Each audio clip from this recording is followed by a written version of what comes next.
تفسیر مبارکہ میں سورہ توبہ کی تفسیر میں پڑھ رہا تھا کہ اللہ کے محبوب صلی اللہ تعالی علیہ وسلم اپنے اصحاب کے ساتھ بیٹھتے تھے ان کو شریعت سکھانے کے لیے جمعہ کے دن بھی، اور ویسے بھی بیٹھتے تھے نا تو وہاں پر ایک شخص آتا تھا، نام تھا اس کا سالبہ۔ کیا تھا؟ نام اس کا تھا سالبہ۔ تو حضور علیہ السلام کے پاس آتا، بیٹھتا، شریعت کی باتیں سیکھتا، یہ وہ آخر میں حضور علیہ السلام کو کہتا ہے یا رسول اللہ آپ تو مستحب الدعوات ہیں، آپ کی دعائیں قبول ہوتی ہیں، آپ میرے لیے دعا کریں کہ اللہ رب العالمین میرے مال میں کثرت فرما دے۔ وہ کہتے ہیں مال، جس کے پاس جیسے مال ہے، مال زیادہ تھا، تھوڑا اتنا یعنی زیادہ نہیں تھا، بس تھا۔ تو اس نے کہا یا رسول اللہ آپ دعا کریں کہ اللہ رب العالمین میرے مال میں کثرت کر دے، زیادہ مال ہو جائے۔ تو حضور علیہ السلام نے فرمایا اے صاحبہ تھوڑے پر راضی رہنا یہ زیادہ سے کئی گنا بہتر ہے۔ تھوڑے پر راضی رہنا وہ زیادہ سے کئی گنا بہتر ہے، تھوڑے پر ہی راضی رہو، اللہ رب العالمین اس میں برکت دے گا۔ تو وہ دوسری مرتبہ آیا، جب مجلس میں بیٹھا آخر میں یہی سوال کیا یا رسول اللہ آپ میرے مال میں کثرت کی دعا کیجیے۔ تو حضور تو ایسے ہے کہ اگر بار بار کوئی اصرار کرے تو ہاتھ اٹھا ہی دیتے ہیں۔ حضور علیہ السلام نے ہاتھ اٹھا دیا کہ اے اللہ اس کے سالبہ کے مال میں کثرت عطا فرما دے۔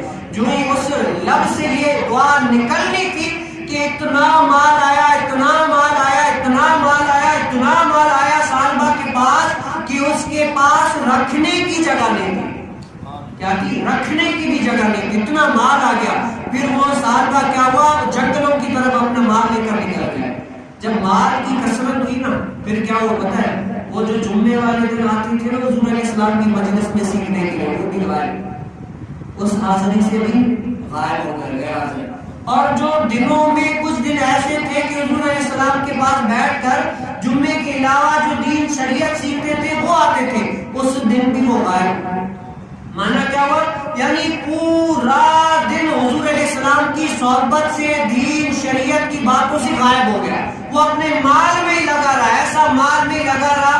تو حضور علیہ السلام سے عرض کی گئی یا رسول اللہ صحابہ کے لیے آپ نے جب سے دعا مانگی ہے وہ آ نہیں رہا۔ تو حضور علیہ السلام نے فرمایا ہائے افسوس صحابہ کے لیے، ہائے افسوس، ہائے افسوس۔ کیا ہے؟ مال کی کثرت نے اسے دین سے دور کر دیا۔ پھر جب حضور کائنات صلی اللہ علیہ وسلم پر یہ زکوٰۃ کی آیات کا نزول ہوا، زکوٰۃ کی آیات آئی، اس کا حکم آیا، تو حضور علیہ السلام نے اپنے اصحاب کو بھیجا کہ جاؤ جس کے پاس غنیمت ہے، مال ہے، اس کو کہو کہ اللہ رب العالمین نے تمہارے مالوں میں زکوٰۃ فرض کی ہے۔ کیا کیا ہے؟ زکوٰۃ فرض کی ہے۔ اگر کسی کے پاس 40 بکریاں ہیں تو ایک بکری اللہ کے لیے، اگر کسی کے پاس سونا ہے تو وہ سونے کی مقدار دیکھو، اگر 7.5 تولے سونا ہے، 52 تولہ چاندی ہے، تو اس کو کہو کہ اللہ کا فرض ہے کہ زکوٰۃ اس میں سے دو، اب جو جو دے وہ لے کر آؤ تاکہ ہم ان اغنیا یعنی غنیمت یعنی جو مالدار ان سے لے کر غریبوں میں تقسیم کر دیں۔ تو سب کے پاس گئے، سب نے دیا، لیکن جس کے لیے حضور کائنات صلی اللہ علیہ وسلم نے دعا کی تھی نا کہ ایسا اے اللہ صحابہ کے مال میں کثرت دے دے، تو اس نے جیسے دعا کی وہ حضور علیہ السلام کے صحابی گئے صحابہ کے پاس کہ اے صحابہ حضور علیہ السلام نے ہمیں بھیجا ہے کہ صدقے کا کیا کرو، ہمیں صدقہ دو، کیا کرو، ہمیں زکوٰۃ دو۔ تو جب گئے نہ کہا کہ آپ زکوٰۃ ہم سے لے رہے ہیں، ہم آپ کو زکوٰۃ نہیں دیں گے۔ صحابہ نے کیا کہا کہ میں آپ کو زکوٰۃ نہیں دوں گا، یہ زکوٰۃ نہیں بلکہ کیا ہے، یہ ٹیکس ہے۔ کیا ہے؟ یہ زکوٰۃ نہیں بلکہ کیا ہے، ٹیکس ہے۔ جس کی دعا سے اتنا مال ہو گیا اس نے حکم پر کہا کہ یہ زکوٰۃ نہیں، یہ اللہ کا حکم نہیں ہے بلکہ ٹیکس ہے، میں نہیں دوں گا، اگر دوں گا تب بھی سوچوں گا، یہ باہر نکل لیا۔ جو حضور علیہ السلام کو آ کر صحابہ نے بتایا کہ یا رسول اللہ سب نے جیسے اللہ کا ہم نے نام لیا گردن جھکا کے دے دیا اپنا مال۔ کیا کہا؟ گردن جھکا کے دے دیا، لیکن یا رسول اللہ جس کے لیے آپ نے دعا کی تھی نا وہ اکڑ گیا، کہا کہ یہ زکوٰۃ نہیں، یہ ٹیکس ہے، میں ٹیکس نہیں دوں گا، کہا دوں گا سوچنے یعنی ہیلے بہانے کرنے لگا۔ تو حضور علیہ السلام نے تو پہلے فرما دیا کہ ہائے افسوس، ہائے افسوس صحابہ کے لیے۔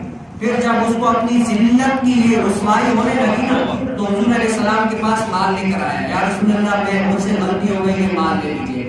حضور علیہ السلام نے فرمایا اب تمہارے مال کی ضرورت نہیں ہے، اب اللہ رب العالمین نے مجھے تمہارا مال لینے کے لیے حکم نہیں کیا، میں تمہارا مال نہیں لوں گا، اس سے سے بڑی کر ذلت کیا ہو سکتی ہے کہ حضور علیہ السلام اس امتی کا مال قبول نہ کریں؟ بڑی کوشش کی لیکن حضور علیہ السلام نے فرمایا اب میں تمہارا مال نہیں لوں گا. پہلے تو اللہ کا حکم تھا کہ سب کے لیے دو لیکن تم اکڑ گئے, تم نے نہیں دیا, اب میں تمہارا مال نہیں لوں گا. پھر حضور علیہ السلام کے ظاہری دنیا سے جانے کے بعد صدیق اکبر آئے. وہ سال بھر صدیق اکبر کے دور میں بھی لے کر آیا مال کی یہ زکات کے طور پر لے لیجئے. تو صدیق اکبر نے بھی کہا کہ جس سے میرے آقا کریم علیہ السلام نے مال نہ لیا میں بھی نہیں, جس سے آقا علیہ السلام نے اگر مال نہیں لیا تو اسے میں بھی نہیں لوں گا. پھر حضرت سیدنا عمر بن خطاب کا دور آیا. عمر بن خطاب کے دور میں بھی مال لے کر آیا, کہا کہ یہ زکات کے طور پر لے لیجیے. تو حضرت سیدنا عمر بن خطاب نے بھی کہا کہ جس سے میرے حضور علیہ السلام نے صدیق اکبر نے مال نہ لیا میں بھی نہیں لوں گا. پھر اس کے بعد حضرت سیدنا عثمان غنی کا دور آیا. عثمان غنی کے دور میں بھی لے کر آیا, لیکن عثمان غنی نے بھی کہا کہ جس سے حضور علیہ السلام نے اور شیخین کریم نے مال نہ لیا میں بھی نہیں لوں گا. آخر کار وہ حضرت سیدنا عثمان غنی کے دور میں ہلاک ہو کر مر گیا. اب سوال پیدا ہوتا ہے آخر اس سے مال حضور علیہ السلام نے صحابہ نے کیوں نہیں لیا؟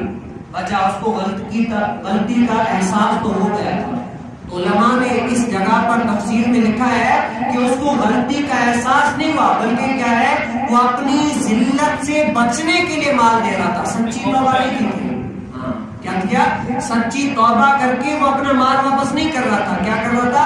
اپنی ذلت جو اس کے اوپر تھی اس سے بچنے کے لیے مال دے رہا تھا. تو اللہ رب العالمین نے فرمایا ایسا مال ہی نہیں چاہیے, ایسا مال ہی ہمیں نہیں چاہیے. تو حضور علیہ السلام نے ایسے مال کو قبول